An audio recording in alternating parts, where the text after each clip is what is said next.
네, 오늘 본문 말씀 가지고 겸손하라, 맡기라, 그리고 근신하라 이런 제목으로 말씀 상고하려고 합니다. 한번 따라서 하실까요? 겸손하라, 맡기라, 근신하라.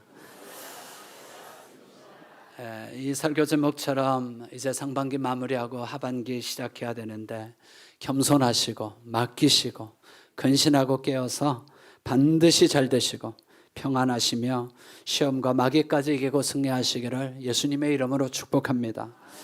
항상 겸손하면 넘어질 일이 있겠습니까? 교만하니까 넘어지고 장담하다가 넘어지고 됐다고 생각하고 서 있다가 넘어지는 거지 겸손하면 넘어질 일이 없는 것입니다.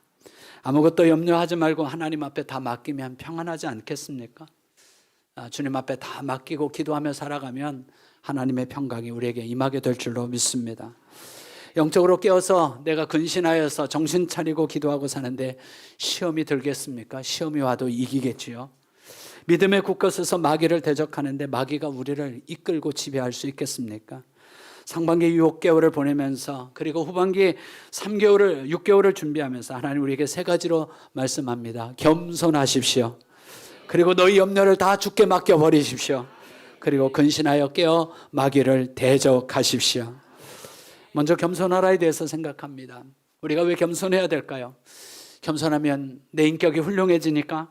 그러면 세상 사람들도 다 겸손한 거죠. 우리 기독교의 겸손과 뭐가 다를 바가 있겠습니까? 우리의 겸손은 왜 겸손해야 되는지 아십니까? 또 어떻게 겸손해야 되는지 아십니까? 우리는 인격 때문에 그 집안이 좋아서 내 성품이 좋아서가 겸손한 게 아니라 우리는 하나님의 능하신 손 아래서 겸손합니다. 하나님의 능하신 손 아래서 겸손합니다. 왜 겸손해야 되는가? 어떻게 겸손해야 되는가? 하나님의 능하신 손 때문에. 하나님의 능하신 손, 헬라어로 케일이라고 되어 있는데 하나님의 섭리와 계획하심을 믿기에, 하나님의 작동하심을 믿기에, 하나님의 통치와 하나님의 창조와 능력을 믿기에 우리는 그 손 아래서 겸손하는 겁니다. 그래서 기독교의 겸손은 자기의 인격이 아니라 사회적 성품이 아니라 그 집안이 원래 좋아서가 아니라 하나님의 능하신 그 능력을 믿고 하나님의 통치, 하나님의 작동하심을 우리가 믿기에 항상 하나님 앞에 두렵고 떨림으로 낮아지고 겸손해지는 것이죠. 요셉을 살펴볼까요? 그는 형들에게 얼마든지 원수를 갚을 기회가 있었습니다. 그리고 보디발의 아내에게 자기를 변호할 수가 있었습니다. 간수장에게 왜 그때 나를 잊었느냐라고 말할 수 있습니다. 그러나 요셉은 하나님의 전능하신 손 아래서 하나님의 작동하심을 믿고 그는 여전히 입을 닫고 겸손합니다. 하나님의 통치와 능력과 하나님의 도우심만을 믿고 하나님이 모든 것을 주관하신다는 것을 믿고 그는 옳은 말을 하고 싶어도 하고 싶은 말이 있어도 그는 겸손하게 입을 닫았습니다. 오늘 공정성 있게 175번째 우리가 하면서 요셉이 많은 말을 하는 욥이 많은 말을 했지만 사실 내가 돌아보니까 내 말이 경솔했다라고 말하는 것입니다. 요셉은 옳은 말이어도 경솔하게 말하지 않습니다. 왜? 하나님의 능하신 손 아래서 겸손하면 하나님께서 때가 되면 높여주시기 때문입니다. 그렇게 겸손하니까 바로 왕이 요셉을 자기보다 더 높이는 거예요. 나는 너보다 높은 게 보좌밖에 없다라고 왕이 요셉을 더 존경하고 애굽의 어떤 총리보다도 요셉을 으뜸가게 만들고 말할 수 있었는데 말하지 않은 그 요셉 때문에 요셉의 겸손함 때문에 요셉은 더 칭찬받고 요셉은 더 인정받고 요셉은 더 존경받고 요셉은 더 높아집니다. 형님들은 미안해서 입을 열 수조차도 없는 겁니다. 하나님의 능하신 손 아래서 겸손하면 하나님은 사랑과 존경, 높임과 칭찬을 받게 하십니다. 내가 나를 높이면 얼마나 높아지겠어요? 사람들이 나를 높이면 얼마나 높아지겠어요? 사람들이 돌아서면 다 나를 낮추지 않겠습니까? 내 실력 떨어지면 내가 낮아지지 않겠습니까? 여러분, 하나님의 능하신 손 아래서 겸손하면 하나님이 영원히 높여주십니다. 그래서 성경은 겸손하면 세 가지 복을 받는다고 말하는데 한번 따라서 해보시죠. 겸손하면 높아진다. 아멘. 오늘 성경이 뭐라고? 그러므로 능하신 하나님의 능하신 손 안에서 겸손하라. 때가 되면 너희를 높이시리라. 두 번째, 겸손하면 따라서 겸손하면 은혜를 받는다. 네, 저는 설교를 잘해야 은혜를 받는다고 생각했어요. 그런 말씀은 성경에 나오지 않더라고요. 겸손하면 누가 설교해도 은혜를 받습니다. 하나님은 겸손한 자에게 은혜를 주시기 때문입니다. 5장 5절에 젊은 자들아 이와 같이 장로들에게 순종하고 서로 겸손으로 허리를 동이라. 하나님은 교만한 자를 대적하시되 겸손한 자들에게는 은혜를 주시느니라. 하나님이 겸손한 자에게 은혜를 주세요. 이 겸손에 대해서 세 가지를 말씀하네요. 겸손은 서로 하는 거라고. 젊은 자들이 장로님들에게 순종하고 겸손해야 하지만 장로님들 또한 서로 겸손으로 허리를 동이라고. 어른이 겸손하니까, 어른이 젊은이들 앞에서 겸손하니까 어른이 더 어른으로 귀해지는 거지요. 그래서 겸손으로 서로 허리를 동이라. 두 번째 말씀에 제가 무릎을 딱 쳤어요. 겸손으로 허리를 동이라는 말씀에 제가 이렇게 썼습니다. 겸손은 허리다.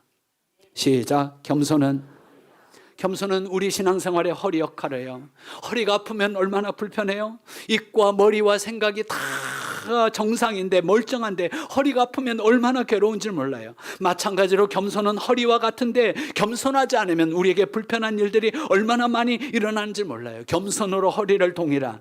이 표현은 마치 겸손하지 않으면 바지가 내려가서 수치를 당하는 것처럼 겸손하지 않으면 우리가 많은 수치를 보게 된다고 하는 거죠. 유명한 정치인들, 연예인들, 회장님들 중에 한때 잘 나가다가 되었다 싶었다가 겸손하지 못해서 그 자리에서 내려와야 되고 하루아침에 수치를 당하는 것도 우리는 많이 보게 됩니다. 하나님이 겸손한 자에게 은혜를 주신다 그랬는데 거꾸로 해볼까요? 겸손하지 않으면 은혜를 못 받는 게 아니라 하나님이 그를 대적하신다고 되어 있어요. 얼마나 그러니까 이게 무서워요. 하나님이 교만한 자를 대적하시는 이유는 교만하면 패망의 선봉이 되기 때문에 인류의 선악과 범죄가 하나님처럼 교만해지려고 하나님이 되려고 교만했기 때문에 마귀 자체의 출발이 교만이었기 때문에 하나님은 교만한 자를 대적하시고 겸손한 자에게 은혜를 베풀어 주신다. 상반기를 마무리해 갑니다.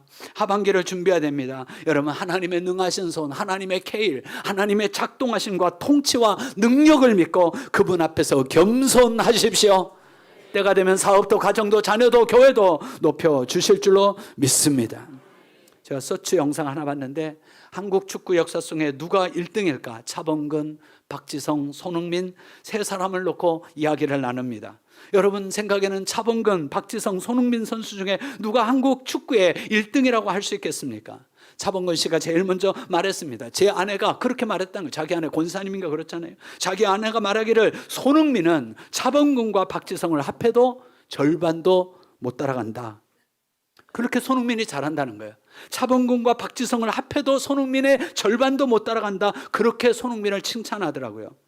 박지성 선수에 대해서는 박지성 선수는 월드컵에 미친 영향력은 누구도 따라올 수 없는 1등이라고 그렇게 칭찬을 하더라고요.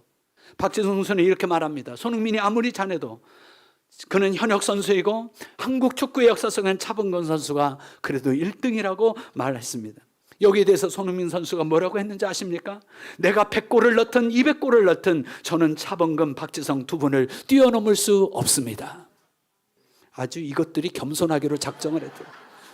축구만 잘하는 줄 알았더니 너무 겸손해서 그 이야기를 듣는 순간 마음이 기쁘더라고요. 모두가 멋있다는 생각을 그래서 저러해서 탑을 유지하는구나 라는 생각을 가지게 돼요. 인격까지 훌륭하구나. 축구만 잘하는 게 아니었구나. 만약 겸손하지 못해서 차범근이 내가 그래도 한국 축구의 레전드라고, 내가 전설이라고, 내가 축구 좀 했지, 내가 최초의 분데스리그 나가서 해외파 선수였지. 그런데 다들 겸손하더라고요. 차범근, 박지성, 손흥민이 겸손하니 그들의 사람들이 다 좋아하고 높여주는 것 아닐까 생각했습니다. 사랑하는 여러분, 하나님 앞에서 겸손하면 하나님이 여러분을 영원히 높여주십니다. 칭찬받고 사랑받고 존경받는 거예요.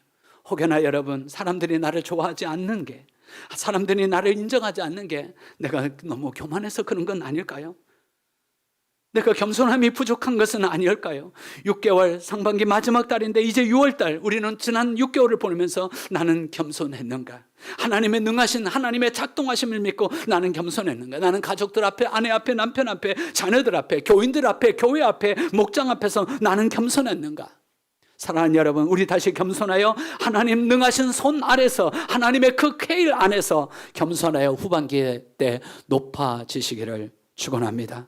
때마다 일마다 하나님께서 은혜를 베풀어 주시기를 축복하고 겸손으로 허리를 동여서 수치가 보이지 않는 승리자가 되시기를 예수님의 이름으로 축원합니다.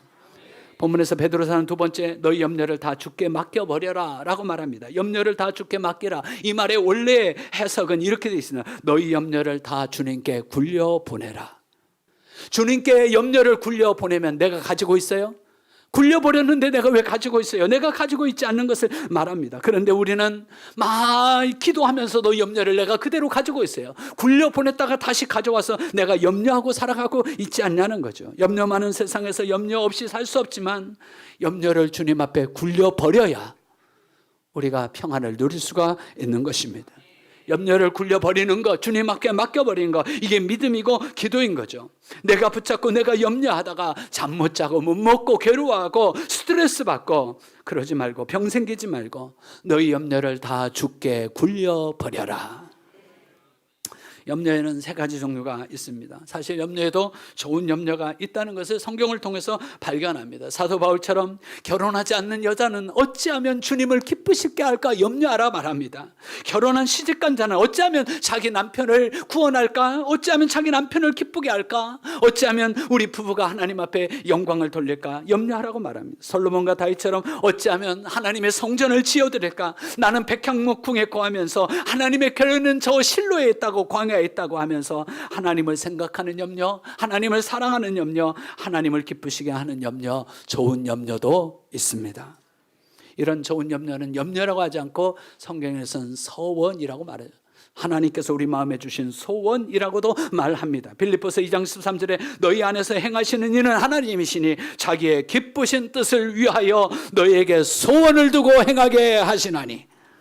주님을 위해서 뭘 할까? 어떻게 하면 예배를 더 잘, 어떻게 하면 더 기도를 잘할까? 어떻게 하면 더 전도를 잘할까? 어떻게 하면 더 주님을 기쁘시게 할까? 그런 좋은 소원들이 일어나시기를 축원합니다. 문제가 되는 것은 쓸데없는 염려죠. 믿음이 없는 염려죠. 불가능한 일을 염려하는 거죠. 하지 말아야 될 염려, 일어나지도 않을 일들을 가져와서 하는 염려, 내일 할 염려를 오늘 끌어와서 하는 이 염려들, 이건 걱정거리가 아니라 예수님은 믿음이 없는 것이라고, 믿음이 작은 것이라고 그렇게 말씀하여 주셨습니다.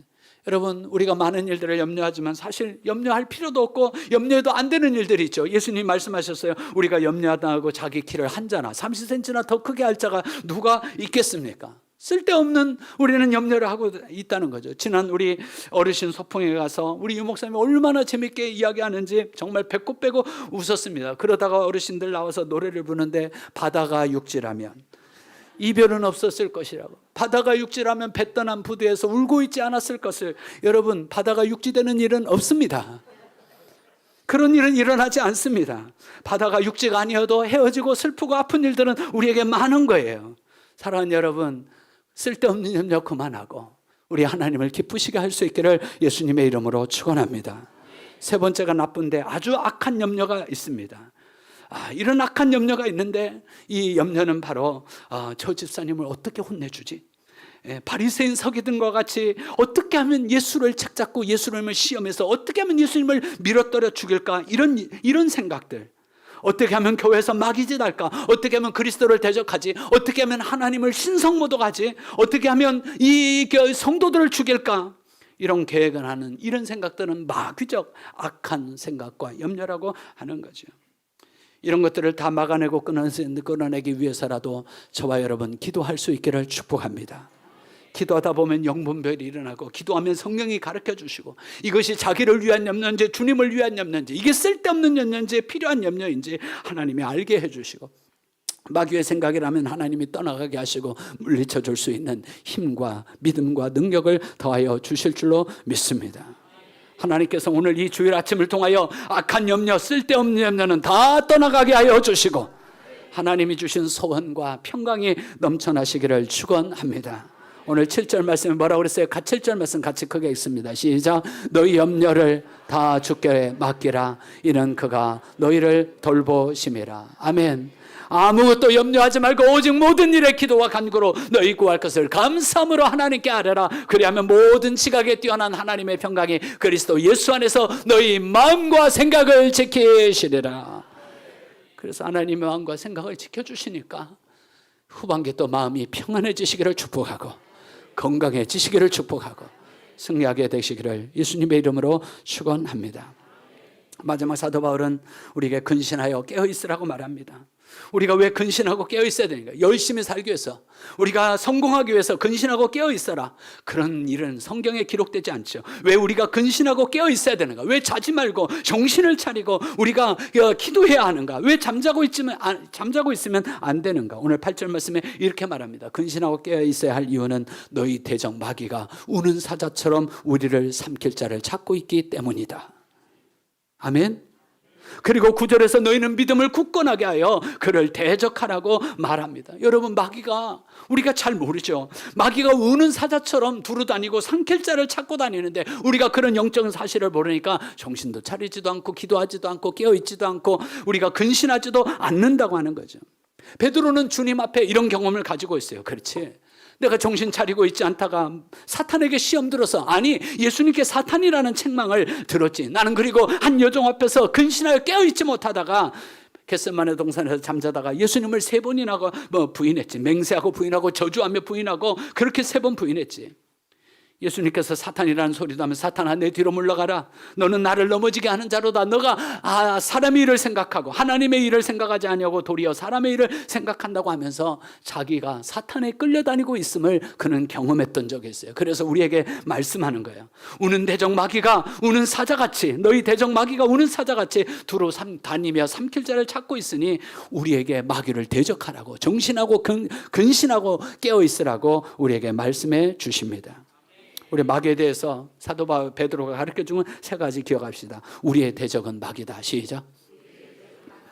나의 대적은 왼수 우리 남편이 아니라, 속썩이는 우리 남편이 아니라, 나를 힘들게 하는 남편이 아니라, 우리 교회에서 나를 힘들게 하는 우리 집사님이 원수가 아니라 우리의 원수는, 우리의 대적은 마귀인 줄로 믿습니다.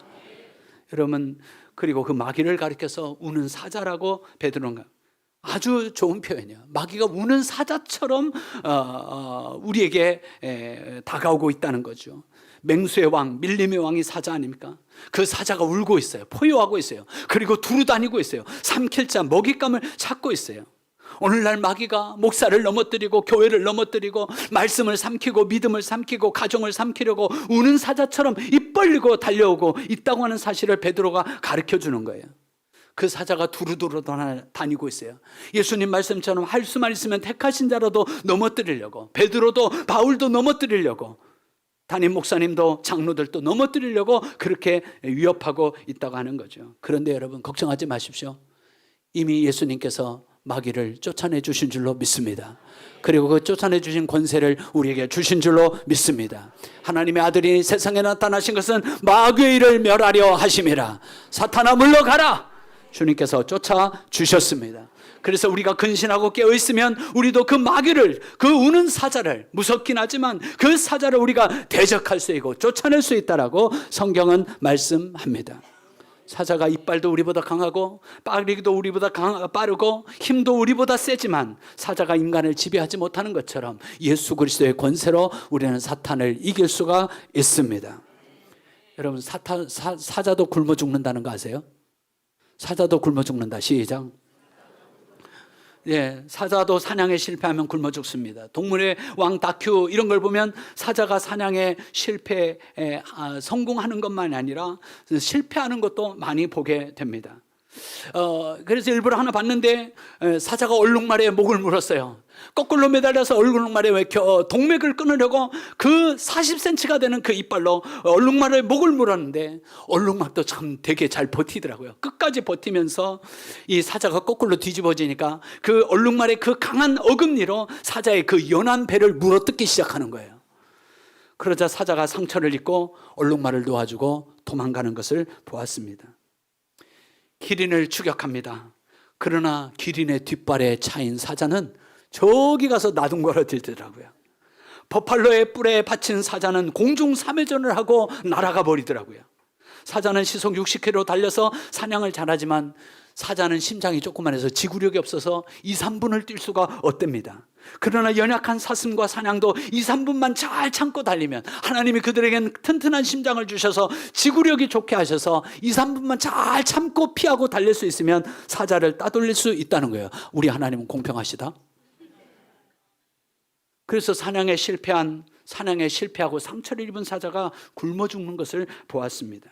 제가 이런 생각을 했어요. 그렇구나. 우는 사자처럼 달려드는 마귀라 할지라도 저와 여러분이 시험에 들지 않고 믿음에 굳게 서서 마귀를 굶어 죽여야 되겠다. 마귀를 굶어 죽여야 되겠다. 크게 아멘해봐요. 우는 사자처럼 달려드는 마귀를 저와 여러분이 믿음으로 대적하여 마귀를 굶며 죽이게 하는 교회와 성도들이 되시기를 축원합니다. 오늘 성경 말씀처럼 너희 대적 마귀가 우는 사자처럼 포효하고 입 벌리고 달려드나 땅에 두루 돌아다니면서 산길처를 찾으나 우리가 믿음에 굳게 서서 강건하여서 견고하여져서 사자와 같은 마귀를 굶어 죽게 하는 위례비전교회, 우리 칠곡교회 될 수 있기를 예수님의 이름으로 축원합니다. 그래서 천국 가면 성도들이, 먼저 간 성도들이 이 마귀를 굶어 죽게 한 교회와 성도들이 왔다고, 그런 칭찬도 한번 받아보고 싶습니다. 그게 그냥 되나요? 정신 차리고 깨어 근신하여 기도하지 않는데 그냥 되나요? 성령 충만 없이 그게 되나요? 하나님의 전신갑주를 입지 않고 그게 되나요? 사랑하는 여러분, 우리 성령 충만, 말씀 충만, 예수 충만하여 우는 사자 마귀를 이깁시다. 에베소 6장 13절 그러므로 하나님의 전신갑주를 취하라. 이는 악한 날에 너희가 능히 대적하고 모든 일을 행한 후에 서기 위함이라. 화요일이 6.25 전쟁 74주년 기념일인데 평화통일은 아직 멀기만 하고, 제가 지난번에 제1사단 전진부대 JS 교회 공동경비구역 안에 있는 교회 가서 6.25 기념 예배와 통일 기도회에 다녀왔습니다. 갈수록 집회에 참여해보지만 사람들이 모이지 않습니다. 우리는 깨어있지 못하다가 6월 25일 날 일요일 아침에, 주일 아침에 우리는 전쟁을 당했습니다. 김일성이 뭘 준비하는지, 소련과 북한이 뭘 준비하고 있었는지도 우리는 알지 못하고, 근신하여 깨어있지 못하고 우리는 휴가하고, 그렇게 무방비 상태에서 우리 북한의 공산군을 막아낼 수가 없었습니다. 사랑하는 여러분, 깨어있기를 축복합니다. 우리 6.25 전쟁으로 3개월 만에 낙동강밖에 남지 않고 우리는 공산화될 뻔했습니다. 우리가 공산화됐다면 그 당시에 여론대로 대통령이 제주도로 피난가서, 장개석이 대만으로 피난가서 나라를, 중화민국을 세운 것처럼 우리도 그렇게 살고, 한국은, 남한은 공산화되어서 김일성을 어버이로 섬기고 있었을 텐데 6.25 전쟁에서 하나님이 나라를 건져 주셨습니다. 우리 대한민국의 아버지는 우리 하나님이십니다. 6.25 전쟁의 미스테리한 하나님의 5가지 기적 가운데 하나님이 이 나라를 살려주시고 공산화를 막아주시고 구원해 주신 줄로 믿습니다. 3개월 만에 나라가 거의 공산화될 뻔했는데 3개월 만에 갑자기 역전된다는 것도 기적이 아니겠습니까? 여러분, 미군이 다 철군했습니다. 소련군도 북한에서 철군하고 미군도 남한에서 철군해서 이제 철군한 상태에서 전쟁이 일어났는데, 6월 25일 날 전쟁이 일어났는데 7월 3일 날 미군이 들어와서 오산에서 미군이 다 전사하면서 전쟁을 늦춰줬습니다. 떠났던 미군이 어떻게 일주일 만에 다시 돌아옵니까? 이건 하나님의 기적인 줄로 믿습니다. 두 번째는 유엔군 파견입니다. 유엔 안전보장 이사에 소련이 반대하면 안 되는데 그날 대표회의에 소련군 대표가 참석을 하지 않아서 유엔군 파병이 결정이 됩니다. 그리고 전 세계가 우리 대한민국의 공산화를 막아 주었습니다. 전 세계가 한국을 도와주었습니다. 서쪽 끝에서는 아프리카의 에티오피아 나라가, 동쪽 끝에서는 남아메리카의 콜롬비아가 파병을 해줘서 이 나라를 지켜주었습니다. 1950년 6월 25일 날 전쟁이 일어났는데 3개월 되던 때 1950년 9월 15일 날 메가더 장군의 인천 상륙작전의 성공은 기적 중에 기적이었습니다. 기적 중에 기적이었습니다. 인천은 조수간만에 차가 차서 상륙작전이 불가능한 곳이고 성공할 확률은 5,000분의 1이었습니다. 그러나 메가더 장군은 나는 오늘 또 하루에 2시간을 한국전쟁을 위해서 기도했다고 하면서 하나님이 주시는 그 영감을 받아서 북한의 허리를 잘라서 여리고 작전에 요단강을 건너가서 여호수아 작전처럼 북한의 허리를 잘라서 인천 상륙작전을 성공합니다. 아멘. 6월 25일 날 전쟁이 일어나서 나라를 뺏겼는데 9월 27일 날 서울을 수복합니다. 서울을 되찾았습니다. 그리고 10월 1일 날 휴전선을 넘어 우리는 북진했습니다. 그리고 춘천대첩, 북한군이 더 이상 내려오지 못하도록 6탄으로 탱크를 막았던 춘천대첩, 그리고 함흥철수, 흥남철수, 그리고 전쟁이 끝난 다음에 맺어진 한미방위 수호 조약은 하나님이 우리에게 주신 선물이고 은혜이고 기적 중에 기적입니다. 한미방위 수호 조약이 뭔지 아십니까? 한반도에서 전쟁이 일어나면 미국 본토에서 전쟁이 일어난 것과 똑같이 취급하고 미국이 방어한다. 이건 미국 상원 하원도 바꿀 수 없는 하나님이 지키시는 영원한 약속입니다. 이 모두가 기적이었어요. 이 모든 기적이 기적이 이루어질 수 있도록 여러분 아십니까? 수많은 그리스도인들이 하나님 앞에 기도했다는 것을. 아멘. 나라를 지킬 수 없을 때 하나님이 지켜달라고 기도했다는 사실을 여러분 기억하십니까? 수많은 크리스찬들이 기도하고 순교를 당하면서 기도하고 하나님은 응답해 주셔서 6.25 전쟁에 대해 우리를 건져 주셨습니다. 6.25 전쟁이 일어난 6월 25일 주일이었고 미국은 토요일 저녁이었던 거죠. 그때 미국의 트루만 대통령은 자기 고향에 가서 휴가를 보내고 있었습니다. 빌리 그레함이 한국에 전쟁이 일어났다는 사실을 알고 트루만 대통령에게 전보를 칩니다. 그 전보의 내용은 세 가지였습니다. 하나님, 모든 세계 크리스찬들이 당신에게 지혜를 주셔서 한국의 위기를 도와주셔야 합니다. 당신에게 하나님이 지혜를 주시도록 기도하고 있으니 한국 전쟁을 반드시 도와주셔야 합니다. 그리고 대통령께서 한국이 공산화되지 않도록 막아주셔야 합니다. 그리고 세 번째, 한국에는 인구에 비해 기독교인이 많은데 그들이 쓰러지지 않도록 도와주셔야 합니다. 영어로 읽어드리죠. Millions of Christians praying God, give you wisdom in this crisis. Strongly urge, show down with communism now. More Christians in Southern Korea per capita than any part of the world. We cannot let them down. We cannot let them down. 우리 미국의 크리스찬들은 한국의 기독교인들이 쓰러지지 않도록 해야 합니다. We cannot let them down. 할렐루야. 여러분, 대한민국은 하나님이 지켜주신 나라입니다. 아멘. 근신하여 깨어 새벽 기도하는 나라 되셔야 합니다. 우리는 깨어있지 못하고 전쟁도 당했는데 이제 깨어서 기도하는 나라 되어 하나님이 우리나라를 통해 멋지게 일하시는 것, 영광 돌리시는 것 우리 하나님 앞에 올려드립시다. 우리 대한민국은 새벽마다 강원도 고성에서부터 저 제주도 마라도까지 울릉도까지 새벽 기도하지 않는 나라가 없습니다. 여러분 편히 주무실지 몰라도 깨어있는 한국교회 목사님, 장로님, 권사님들은 새벽마다 나라와 민족을 위하여 새벽 기도를 하고 있습니다. 우리 대한민국은 기도로 시작된 나라입니다. 재헌국회 200명이 다 모였습니다. 불교도 있고 천주교도 있고 유교도 있고 그렇습니다만 모두가 다 일어나서 기립하여서 독립을 주신 하나님께 감사하며 종로에서 당선했던 이원영 의원, 감리교 목사님이 기도하시고 이 나라가 시작되었습니다. 평화 통일을 달라고, 오늘의 독립을 주신 하나님께 감사하다고, 그리고 앞으로 세계에 기여하는 대한민국 되게 하여 주시옵소서. 여러분, 이런 은혜로 우리나라가 있는데 여러분 오늘 주신 말씀처럼 우리 대한민국과 저와 여러분 하나님의 능하신 손 아래서 겸손하셔야 합니다. 하나님의 능하신 손 아래서 겸손하면 하나님께서 우리 대한민국 높여주실 줄로 믿습니다. 염려 많은 세상에서 주님 앞에 모든 염려를 굴려버리고 새벽마다 기도하고 깨어서 기도하면서 모든 염려를 주님 앞에 굴려버리고 여러분 마음에 하늘의 평화와 하나님이 주시는 강건함이 있게 되시기를 예수님의 이름으로 축원합니다. 근신하라 깨어라. 너희 대적 마귀가 우는 사자처럼 우리를 대적하고 삼키려고 하지만 예수 그리스도의 권세로 무장하고 하나님의 전신갑주로 무장하여 우리 대적 마귀를 이기는 저와 여러분 다 되시기를 예수님의 이름으로 축원합니다.